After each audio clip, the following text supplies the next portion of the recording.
네, 여러분 안녕하십니까? 8월의 마지막 날 뉴스투데이 경남 출발합니다. 먼저 오늘의 주요 뉴스입니다. 거제시가 코로나19 추가 확산을 막기 위해 수도권에서 시행하고 있는 사회적 거리두기 3단계에 준하는 강력한 방역 조치에 들어갔습니다. 한국 여자야구 사상 최연소 국가대표로 선발된 진교고등학교 1학년 박주아 선수를 파워 인터뷰에서 만나봅니다. 경상남도가 수산물 수출업체를 지원하기 위해 현지 바이어를 활용한 비대면 온라인 수출을 추진합니다. 진주시가 사회적 거리두기 2단계 행정명령으로 영업을 중단한 고위험시설에 긴급 지원금을 지원합니다. 거제시가 코로나19 확산을 막기 위해 경남에서는 처음으로 사회적 거리두기 3단계에 준하는 강력한 방역 조치에 들어갔습니다. 한편 경상남도는 광화문 집회 참석자 가운데 코로나19 검사를 받지 않은 40여 명을 모두 경찰에 수사 의뢰했습니다. 신동식 기자가 보도합니다. 거제시가 사회적 거리두기 3단계에 준하는 강력한 방역 조치를 시행합니다. 변광영 거제시장은 대시민 호소문을 통해 10명 이상의 집합, 모임, 행사를 모두 자제하고 음식점과 커피 전문점에서는 가급적 포장 배달을 이용할 것과 교회 등 종교단체 예배를 비대면 방식으로 반드시 전환해달라고 당부했습니다. 거제에서는 8월 한 달간 23명의 코로나19 확진 환자가 확인된 가운데 지난 29일 하루에만 모두 8명이 발생했습니다. 거제시는 18개 면동 직원은 격일로 절반씩 순환 재택근무에 들어가고 장승포 초등학교와 마전, 능포, 송정 4개 초등학교의 원격 수업 전환을 교육청과 협의하고 있습니다.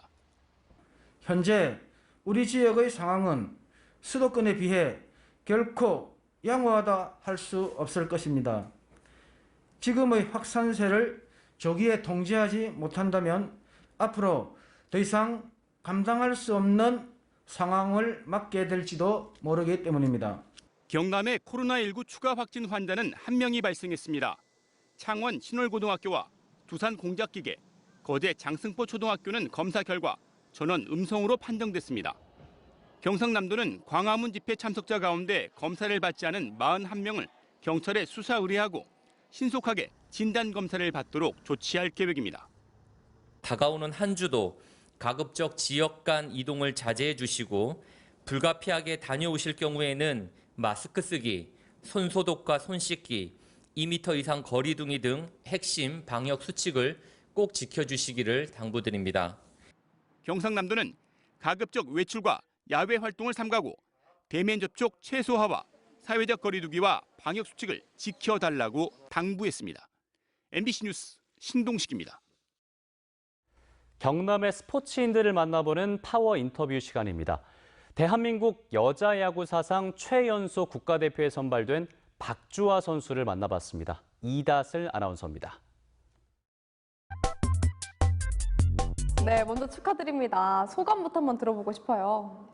일단은 제가 생각만 했던 이렇게 국가대표에 뽑혀서 정말 기뻤어요. 처음에 문자를 받았을 때. 그리고 같이 선발된 언니들이랑 매주 이렇게 훈련을 하다 보니까 제가 하고 싶던 운동을 이렇게 마음껏 할 수 있어서 정말 행복하고 즐겁습니다. 아무래도 박주아 선수가 또 고등학생 신분이다 보니까 학업과 운동이 좀 병행하기 어렵진 않을까 이런 걱정도 있는데 어떠세요? 평일에는 그냥 운동을 거의 못하고 학업에만 몰두를 하는데 주말에 아침 일찍 KTX를 타고 국대훈련을 갔다가 일요일 저녁에 늦게 오기 때문에 주말에는 거의 공부를 못하기 때문에 그래서 더욱더 평일에 운동을 못하고 공부를 하다 보니까 그거는 조금 힘든 것 같아요. 제가 어릴 때 막 축구도 하고 배드민턴도 하고 이렇게 많은 종목을 운동을 했었는데 부모님이랑 여기 마산야구장에 야구를 보고 난 이후로 야구에 좀 빠져서 중1 때 리틀 야구단을 다니면서 본격적으로 야구를 하게 됐어요. 올해 NC 다이노스 홈구장에서 시구를 했잖아요. 그게 또 굉장히 의미가 있었을 것 같아요. 처음 봤던 그 경기장에서 하는 거니까 어땠나요, 기분이? 일단 좀 떨렸는데 나름대로는 좀 잘 던진 것 같은데 장갑을 끼고 해서 조금 아쉬운 것 같은데 그래도 제가 꿈에 그리던 구장에서 시구를 했으니까 그것만으로도 만족을 하고 있습니다. 박주아 선수가 이렇게 야구에 푹 빠지게 된 야구의 매력도 궁금해요. 이 모든 스포츠 중에서 뭔가 희생이라는 단어가 들어가는 스포츠는 야구밖에 없다고 생각을 하거든요. 예를 들어서 희생 번트나 희생 플라이나 이런 자기가 희생을 해서 팀이 보탬이 되는 게 혼자 하는 스포츠가 아니기 때문에 다 같이 이렇게 이겨내는 게 야구의 매력이라고 생각해요. 좀 국제 대회나 월드컵 등을 통해서 좀 더 여자 야구가 활성화되고 강대국이 됐으면 하는 바람이 있고, 또 제 개인적인 목표는 제가 운동을 하면서 공부도 소홀히 하지 않고 해서 야구 관련 전문가가 돼서 좀 여자 야구 인프라를 활성화시키는 게 제 목표예요. 부모님과 또 동생한테 한마디 해볼 수 있을까요? 제가 야구를 시작하면서 부모님이 주말에 쉬어야 되는데 쉬지도 못하고 저 따라 이렇게 맨날 왔다 갔다 이렇게 해주셔서 그런 것도 미안하고, 그래서 좀 더 제가 이렇게 열심히 해서 커서 부모님께 보답을 하고 싶고, 그리고 동생한테 제일 미안한 게 동생한테 부모님이 좀 더 신경 쓰지 못하고 저한테만 좀 이렇게 신경 쓰다 보니까 동생한테 제가 좀 미안하고 좀 더 제가 더 잘해주고 싶은 그런 마음이 좀 계속 생기는 것 같아요. 네, 앞으로 박주아 선수가 더 큰 꿈을 펼치길 기대하겠습니다. 고맙습니다. 네, 감사합니다. 네, 지금까지 박주아 선수였습니다.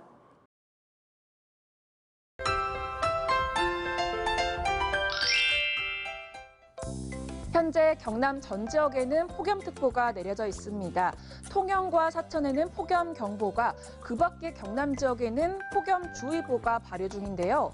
내일까지 체감온도가 33도 이상 오르며 매우 덥겠습니다. 열대야가 나타나는 곳도 많아서 건강관리 잘해주시길 바랍니다.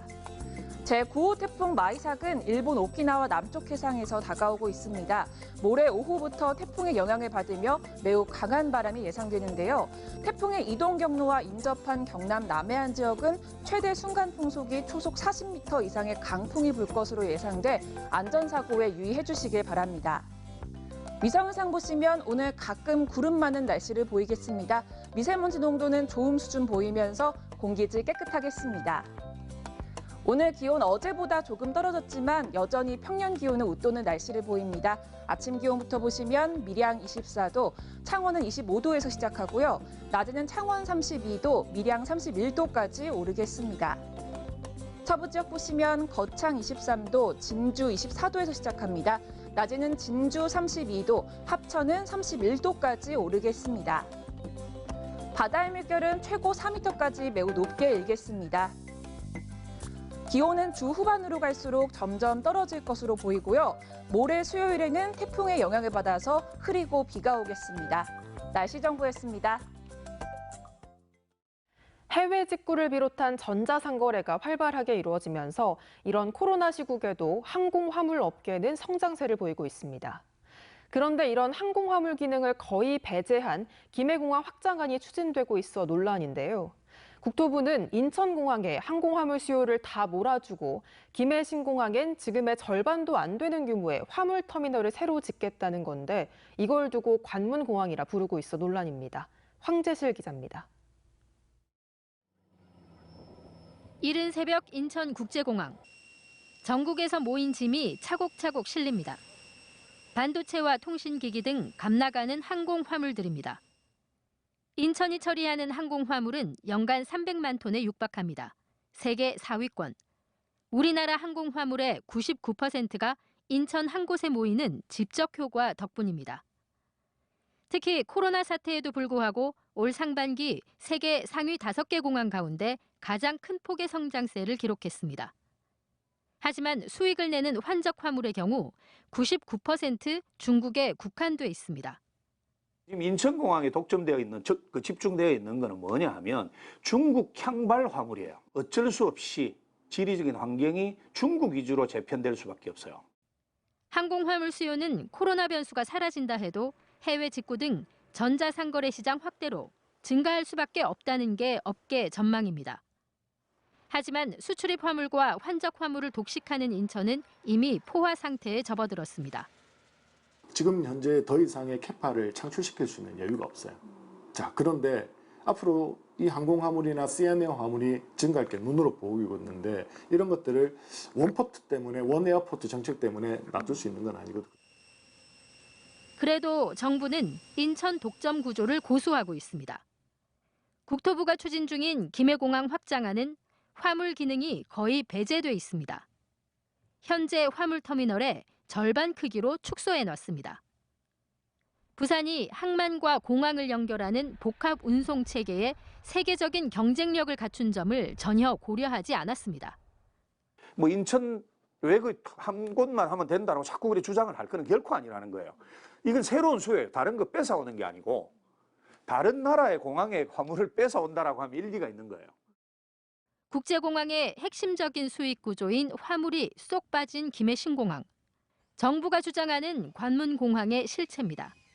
MBC 뉴스 황지실입니다. 이어서 울산 지역 소식입니다. 공기업 취업을 희망하는 고등학생들을 위한 현장 체험 프로그램에 혁신도시 9개 공공기관이 참여하고 있습니다. 학생들은 실무 역량을 키울 수 있고 공공기관들은 지역인재 채용 경로를 확대할 수 있어 상생 효과가 있을 것으로 기대됩니다. 최지호 기자입니다. 고등학생들이 전기 에너지의 흐름과 국내 소비량을 주제로 한 연구 보고서에 푹 빠져 있습니다. 국가 정책의 중요성을 학생들의 눈높이에 맞게 재구성한 강의는 공공기관별 직무 특성을 이해시키는 데 중점이 맞춰져 있습니다. 혁신도시 9개 공공기관은 전기와 기계, 사무직 등 공기업 취업을 원하는 특성화고 학생들을 초청해 진로 탐색 기회를 제공하는 오픈스쿨 제도를 운영하고 있습니다. 시야가 확장된 부분도 있는 것 같고 그리고 NCS에 대한 조언도 받고 모의 면접에 대해서 직접 체험도 해봄으로써 제 실력도 조금 는 것 같고 자신의 직무로만 평가를 한다는 걸 처음 알아가지고 준비를 더 잘할 수 있을 거라는 생각이 들었어요. 올해는 오픈스쿨을 8월과 12월 두 차례 개설해 보다 많은 학생들이 공공기관이 주도하는 직업교육에 참여할 수 있도록 했습니다. 지난해 처음 도입된 오픈스쿨 수강생은 50명에 그쳤지만 동서발전과 석유공사에 각각 3명씩 6명이 취업에 성공했습니다. 직업 선택에 대한 어떤 폭넓은 이해를 바탕으로 해서 자기 미래를 설계할 수 있는 그런 환경을 조성한다는 데 큰 의의가 있을 것 같습니다. 이 같은 현장 체험 중심의 교육은 지역사회와 연계한 학점 인정제 프로그램으로 확대될 예정입니다. 동서발전이 세계 마이스터고를 대상으로 고교 학점제 운영 계획을 밝힌 가운데 울산교육청은 공공기관별 특성에 맞는 진학지도 프로그램 발굴에 주력하고 있습니다. 학생들의 기업 문화 이해와 직무 능력 향상을 비롯해서 취업 역량을 강화하는 데 많은 도움이 될 것으로 기대하고 있습니다. 지역 직업계 고등학교의 취업률은 지난 2017년 39%에서 지난해 28%까지 떨어진 상황. 장기 불황에 코로나19까지 겹친 이중고 속에 맞춤형 직업교육이 가장 실효성 있는 대안으로 떠오르고 있습니다. MBC 뉴스 최지호입니다. 경상남도가 코로나19 장기화로 수출에 어려움을 겪고 있는 수산물 수출업체를 지원하기 위해 현지 바이어를 활용한 비대면 온라인 수출을 추진합니다. 경상남도는 베트남 호치민과 중국 칭다오, 미국 로스앤젤레스 등의 상품만 보내고 현지 수출업체 인력 등을 활용해 홍보 판촉전과 시식회 등을 진행할 계획입니다. 경상남도의 사회적 거리두기 2단계 행정명령으로 영업을 중단한 고위험 시설에 대해 진주시가 긴급지원금을 지원하기로 했습니다. 진주시는 집합금지 행정명령이 내려진 노래 연습장과 PC방, 실내 집단 운동시설, 유흥 단란주점, 헌팅 포차, 방문 판매업 등 766개 사업장에 대해 상반기 수준의 긴급지원금을 지원할 계획입니다. 노무현 전 대통령 탄생 74주년을 축하하는 봉화음악회가 사람 사는 세상 노무현 재단 유튜브 채널을 통해 방송됐습니다. 김해 봉화마을 노무현 전 대통령 사저 안뜰에서 열린 이번 음악회는 코로나19 확산을 막기 위해 지난 19일 사전 녹화 후 랜선 음악회로 외부에 공개됐습니다. 경남도립 남해대학이 코로나19 확산에 따른 재학생의 학비 및 생활비 부담을 줄여주기 위해 전교생에게 생활비 장학금 10만 원을 지급합니다. 남해대학은 학생들의 학습권 침해를 보상하고 비대면 수업에 따른 심화학습 비용을 지원하기 위해 등록금 감면이 아닌 생활비 장학금을 다음 달 4일 이전에 지급할 계획입니다. 지난 상반기 경남에서 고용률이 가장 낮은 지역은 진주시로 나타났습니다. 통계청이 발표한 2020년 상반기 시군별 주요 고용지표 집계 결과 고용률은 진주시 54.8%, 통영시 55.9%, 창원시 56.1% 순으로 낮았으며 고용률이 높은 곳은 하동군과 산청군, 의령군 순이었습니다. 창원시가 낡은 마을 공공시설을 문화복합 공간으로 바꾸는 사업을 추진합니다. 창원시는 마을 공공시설 가운데 오래되고 낡은 공간을 주민 친화적인 문화복합 공간으로 새롭게 단장하며 마을 3곳을 뽑아 최대 2천만 원까지 사업비를 차등 지원할 계획입니다. 창원 도계부부시장과 가음정시장, 진주자유시장과 김해 삼방시장 이렇게 4개 전통시장이 온라인 배송 서비스를 시작합니다. 전통시장 장보기 서비스는 포털 사이트에 만들어진 주문 창구에서 생선과 육류, 채소, 반찬 등 8개 품목을 대상으로 70개 점포에서 판매하는 700여 개의 상품을 소비자가 선택하면 2시간 안에 받아볼 수 있습니다. 환경부가 주최하고 전국지속가능발전협의회가 주관한 제22회 전국지속가능발전대상 공모전에서 김해시가 환경부 장관상을 받았습니다. 이번 공모전에서 김해시는 지속가능발전 처음학교 운영과 지속가능발전협의회 사업 추진 등 지속가능발전 목표 실천에서 높은 점수를 받았습니다. 창녕군이 원스톱 취업 지원 서비스 거점 공간인 통합 행복 일자리 지원센터를 내일부터 확장 이전해 운영합니다. 대합 농공단지 관리 사무실에 새롭게 마련된 행복 일자리 지원센터는 2명의 취업 상담사가 상주하며 다양한 취업 지원과 관련 프로그램을 운영할 계획입니다.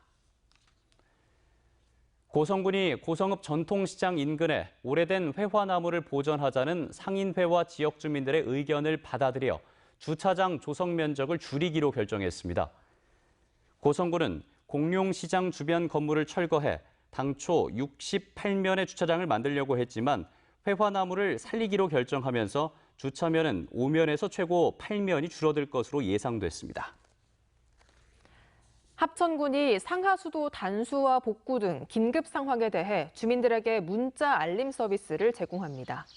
그동안은 읍면사무소와 각 마을 이장을 통해 단수와 복구 상황을 마을 방송으로 알렸지만 건물 내부 또는 소음이 많은 지역에서는 전달이 잘 안 돼 주민들의 애로사항이 많았습니다. 뉴스투데이 경남 저희가 준비한 소식은 여기까지입니다. 함께해 주신 여러분 고맙습니다.